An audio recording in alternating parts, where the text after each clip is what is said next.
1 kilogram emas di tangan saya ini dimiliki oleh seorang pemilik bisnes pada tahun 2024. Harga belian beliau ketika itu adalah RM414,000.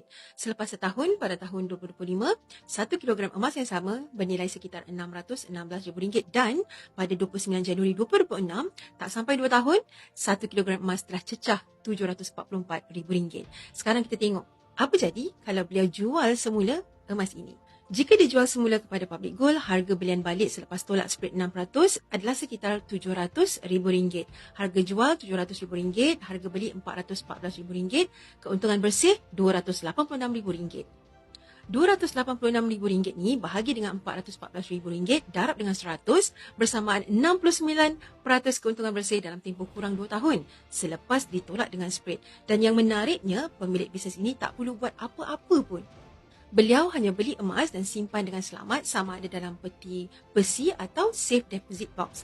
Dalam tempoh kurang 2 tahun ini juga, beliau telah pun layak bayar zakat sebanyak 2.5% sahaja. Bandingkan dengan beli emas 1 gram pada harga sekitar RM414 1 gram, selepas tolak spread 9%, harga jual sekitar RM689. Keuntungan hanya sekitar RM275 sahaja.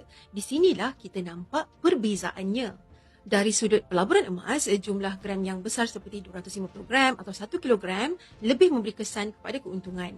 Tapi kalau bajet anda kecil, anda sebenarnya adalah penyimpan emas. Dan penyimpan emas yang berjaya adalah mereka yang konsisten.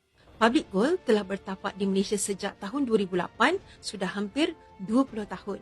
Lebih 2 juta penyimpan emas dan tiada seorang pun yang beli emas tetapi tak dapat emas mereka. Inilah kredibiliti Public Gold.